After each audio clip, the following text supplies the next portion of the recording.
नमस्कार दोस्तों, last video में हमने प्रोसेस मैनेजमेंट के बारे में डिस्कस किया था। इस वीडियो में हम मेमोरी मैनेजमेंट के बारे में डिस्कस करेंगे, जो कि ऑपरेटिंग सिस्टम का एक फंक्शन है। मेमोरी को मैनेज करने के लिए ऑपरेटिंग सिस्टम मेमोरी को छोटे छोटे पार्टीशन में डिवाइड कर देता है। तो मेमोरी जो पार्टीशन करती है उसको दो टाइप से किया जाता है। एक तो फिक्स साइज़ पार्टीशन होता है, एक वेरिएबल साइज़ पार्टीशन होता है। फिक्स साइज़ पार्टीशन तो इजीली होता है, लेकिन वेरिएबल साइज़ पार्टीशन करने में प्रॉब्लम आती है। उसको सॉल्व करने के लिए पेजिंग टेक्निक हम यहाँ पर काम में लेते हैं। मेमोरी मैनेजमेंट के लिए दो टाइप की एल्गोरिदम हम यहाँ पर काम में लेते हैं। पहली है पेजिंग मेमोरी मैनेजमेंट टेक्निक, दूसरी होती है आपकी page replacement algorithm. Paging memory management technique और पेज रिप्लेसमेंट एल्गोरिदम। जो आपकी पेजिंग मेमोरी मैनेजमेंट टेक्निक है, इसकी अगर हम बात करें तो ये एक नॉन कंटीजियस टाइप की मेमोरी टेक्निक है। इसमें जो मेमोरी के अंदर जो है दो टाइप के एड्रेस होते हैं, एक तो लॉजिकल एड्रेस और एक फिजिकल एड्रेस। लॉजिकल एड्रेस जो होता है ये सीपीयू आपका जनरेट करता है। सीपीयू के द्वारा जनरेट एड्रेस होता है ये लॉजिकल एड्रेस। ये एक तरीके का वर्चुअल एड्रेस होता है। और फिजिकल एड्रेस जो होता है वो आपका मेन मेमोरी के अंदर जो एड्रेस होता है मेमोरी का, वो फिजिकल एड्रेस होता है। तो हमको क्या करना होता है, जो लॉजिकल एड्रेस है उसकी फिजिकल एड्रेस से मैपिंग करानी होती है। ठीक है, अब यहाँ पर मैपिंग कराने के लिए हम क्या करते हैं कि जो लॉजिकल एड्रेस है उसको मैप कराने के लिए लॉजिकल एड्रेस के जो हम यहाँ पर मेमोरी के पार्टीशन करते हैं वो फिक्स साइज़ के पार्टीशन होते हैं, इनको पेज कहते हैं। और फिजिकल एड्रेस एलोकेशन के लिए जो फिज़िकल मेमोरी के हम उसको डिवाइड करते हैं उनको हम फ्रेम कहते हैं। तो लॉजिकल मेमोरी के जो पार्टीशन होते हैं, लॉजिकल एड्रेस के जो पार्टीशन होते हैं उनको पेज कहते हैं, और फिजिकल मेमोरी के लिए जो होते हैं उनको फ्रेम कहते हैं। तो बेसिकली हमको यहाँ क्या करना होता है, पेज नंबर से फ्रेम नंबर को मैच करवाना होता है। जैसे हम यहाँ पर बात करें, इस डायग्राम में सीपीयू है। सीपीयू यहाँ पर लॉजिकल एड्रेस जनरेट कर रहा है। लॉजिकल एड्रेस में पेज नंबर और ऑफसेट ये जनरेट करता है। फिर आपकी डेटा स्ट्रक्चर के अंदर या डेटाबेस के अंदर एक पेज टेबल होती है जिसमें पेज नंबर, फ्रेम नंबर और वैलिड इनवैलिड दिया हुआ होता है। तो यहाँ जो पेज नंबर जनरेट हुआ उस पेज नंबर के कॉरस्पॉन्ड्स, यानी कि उसके साथ वाली फ्रेम नंबर को हम फाइंड आउट करते हैं। वो फ्रेम नंबर यहाँ पर हमने फाइंड आउट कर ली, तो फ्रेम नंबर और ऑफसेट यहाँ पर जनरेट हो जाएगा। ये कहाँ पर होगा, मेन मेमोरी के अंदर होगा। तो ये क्या होगा, आपका फिजिकल एड्रेस होगा। ये लॉजिकल एड्रेस हो गया, पेज नंबर और ऑफसेट। यहाँ पर फ्रेम नंबर और ऑफसेट जो होगा ये आपका फिजिकल मेमोरी हो गया। तो इस तरीके से हम यहाँ पर लॉजिकल एड्रेस और फिजिकल एड्रेस को मैप करवाते हैं। ठीक है, आगे देखते हैं हम इसमें।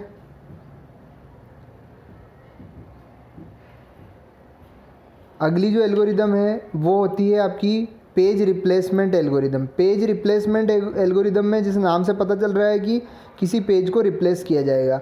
जब सीपीयू किसी पेज के लिए रिक्वेस्ट करता है पेज जनरेट करने के लिए, और वो पेज अगर मेन मेमोरी में है तो वो वहाँ से एक्सेस कर लेता है। अगर वो मेन मेमोरी में नहीं है तो डिस्क मेमोरी से हम लेकर के आते हैं, इसको हम स्वैप इन कहते हैं। ठीक है, अब अगर मेन मेमोरी आपकी फुल है, पेज टेबल भी फुल है, तो पहले से अवेलेबल पेज को हम क्या करते हैं, रिप्लेस करते हैं, जहाँ पर पेज रिप्लेसमेंट एल्गोरिदम आपकी काम आती है। तो यहाँ पर सीपीयू जो है आपका, इसने अगर किसी पेज को रिक्वेस्ट किया है और मेमोरी में वो पेज नहीं है तो यहाँ पर पेज फॉल्ट अकर होगा। पेज फॉल्ट अकर होने के बाद हम क्या करेंगे, किसी भी एक पेज से उसको रिप्लेस करवाएंगे। तो रिप्लेस करवाने के लिए यहाँ पर तीन टाइप की एल्गोरिदम होती है। पहली है फीफो एल्गोरिदम, दूसरी है एलआरयू और तीसरी है ऑप्टिमल पेज रिप्लेसमेंट एल्गोरिदम। तो सबसे पहले हम देखते हैं फीफो पेज रिप्लेसमेंट एल्गोरिदम। इसमें क्या है, फीफो इसकी फुल फॉर्म होती है first in first out. First in first out page replacement algorithm, यानी कि जो सबसे पहले आया था उसको हम नए आने वाले से रिप्लेस कर देंगे। यदि आपकी मेमोरी फुल है तो ओल्डेस्ट पेज को हम रिप्लेस करते हैं। ठीक है, यहाँ पर पेज टेबल, जैसे एग्जांपल ले रहे हैं हम, एक पेज टेबल यहाँ पर दी गई है। इसकी मेमोरी कितनी है, 4 है, और पेज रिक्वेस्ट भी यहाँ दी गई है। नंबर ऑफ पेज फॉल्ट हमको निकालना है, ये हमको दिया हुआ है, और ये 4 इसकी मेमोरी है। ये हमको निकालना है पेज फॉल्ट। सबसे पहले रिक्वेस्ट आई ए, ये पूरा खाली है तो एक पेज फॉल्ट अगर होगी ए, यहाँ पर ए आ गया। बी नहीं है तो बी आ गया, एक पेज फॉल्ट अगर हो गई। सी भी नहीं है, पेज फॉल्ट अगर हुई सी आ गया। डी भी नहीं है, पेज फॉल्ट अगर हुई डी आ गया। अब सी, तो सी यहाँ पे ऑलरेडी है तो पेज फॉल्ट अकर नहीं होगा। इसमें ए ऑलरेडी है तो पेज फॉल्ट अकर नहीं होगा। यहाँ पर डी ऑलरेडी है तो पेज फॉल्ट अकर नहीं होगा। बी ऑलरेडी है तो पेज फॉल्ट अकर नहीं होगा। अब यहाँ पर अगला जो रिक्वेस्ट आई है वो आई है ई। अब ई इसमें नहीं है ABCD में, तो यहाँ पर हम क्या करेंगे, फर्स्ट इन, जो फर्स्ट इन आया था उसको फर्स्ट आउट कर देंगे। तो सबसे पहले कौन आया था, ए आया था, तो ई को ए से रिप्लेस कर देंगे, ए को हटा के ई लिख देंगे हम। तो यहाँ पर एक पेज फॉल्ट अगर हुई। अगला आया बी ऑलरेडी है तो पेज फॉल्ट नहीं होगा। ए, अब इसमें ए नहीं है तो एक पेज फॉल्ट अगर होगा, हम एक लिख देंगे यहाँ पर। और किससे रिप्लेस कराएंगे, बी से, क्योंकि अब यहाँ पर जो है इनमें सबसे पहले बी आया था। इसी तरीके से फिर आया बी, तो इस बी को हम किससे रिप्लेस कराएंगे, सी से रिप्लेस कराएंगे, है ना, क्योंकि ये ओल्डेस्ट है, इसमें एक पेज फॉल्ट हो जाएगा। फिर सी आया, सी नहीं है इसमें तो ओल्डेस्ट कौन है, डी है, डी से रिप्लेस करवा देंगे, एक पेज फॉल्ट अकर हो जाएगा। फिर डी, अब इसमें डी नहीं है तो पेज फॉल्ट अकर होगा, किससे रिप्लेस कराएंगे, अब इन सब में सबसे पहले ई आया था तो ई से रिप्लेस करा देंगे। इस तरीके से ये एल्गोरिदम काम करती है। तो यहाँ पर टोटल नंबर ऑफ़ फॉल्ट कितने हो गए, 4, 5 और 6, 7, 8, 9, तो टोटल हो गए 9। ठीक है, तो इस तरीके से ये एल्गोरिदम यहाँ काम करती है। अब यहाँ पर एक कंडीशन है जिसे बिलेडी एनोमली कहते हैं। बिलेडी एनोमली क्या होता है कि अगर हम फ्रेम साइज़ को इंक्रीज़ करें तो हमारे पेज फॉल्ट कम होने चाहिए, लेकिन पेज साइज़ को या फ्रेम साइज़ को इंक्रीज़ करने पर भी कभी कभी पेज फॉल्ट इंक्रीज़ हो जाते हैं। इस प्रॉब्लम को क्या कहते हैं, बिलेडी एनोमली। ठीक है, दूसरी एल्गोरिदम बात करते हैं हम, LRU page replacement algorithm. LRU का फुल फॉर्म है यहाँ पर लीस्ट रिसेंट यूज़, जिसको हमने सबसे कम जिसको हमने यूज़ किया है उसको हम रिप्लेस कर देंगे। ठीक है, तो जो पेज रिसेंटली यूज़ नहीं हुआ है उसको रिप्लेस करेंगे। ये सबसे बेस्ट एल्गोरिदम है प्रैक्टिकली।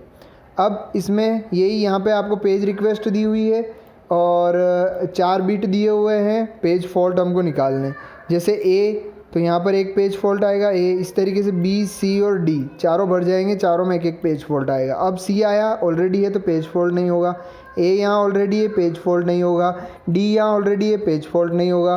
बी यहाँ ऑलरेडी है, पेज फॉल्ट नहीं होगा। अब आया आपका ई आया, तो अब इस ई को रिप्लेस करने के लिए हम देखेंगे कि सबसे लीस्ट रिसेंटली, सबसे लास्ट में कौन सा यूज़ में आया था आपका कीवर्ड।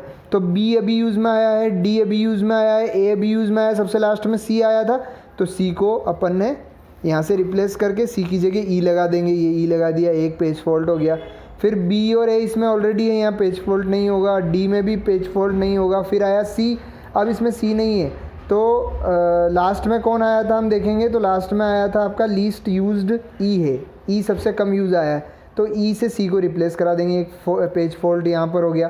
फिर आपका डी आया, तो डी को रिप्लेस किससे कराएंगे अपन, डी को ई से रिप्लेस करा देंगे। तो इस तरीके से ये total number of page fault हम यहाँ से काउंट कर लेंगे। अगली जो एल्गोरिदम है वो है optimal page replacement algorithm. Optimal page replacement algorithm जो है ये प्रैक्टिकली पॉसिबल नहीं है, ये थ्योरेटिकली एल्गोरिदम है, क्योंकि इसमें क्या किया जाता है, इसमें ऐसे पेज को रिप्लेस किया जाता है जो कि फ्यूचर में काम में नहीं आएगा। तो फ्यूचर में काम में नहीं आएगा ऐसा पेज फाइंड आउट करना डिफ़िकल्ट टास्क है, इसलिए ये थ्योरेटिकली पॉसिबल नहीं है। थ्योरेटिकली पॉसिबल है, यानी कि थ्योरेटिकली बेस्ड एल्गोरिदम है, लेकिन प्रैक्टिकली बेस्ड एल्गोरिदम नहीं है। प्रैक्टिकली बेस्ड एल्गोरिदम कौन सी है, वो है आपकी LRU least recent used page replacement algorithm. तो इस तरीके से हमने मेमोरी मैनेजमेंट को इसमें डिस्कस किया। मेमोरी मैनेजमेंट के लिए जो एल्गोरिदम यूज़ में ली जाती है उनको डिस्कस किया। Thank you.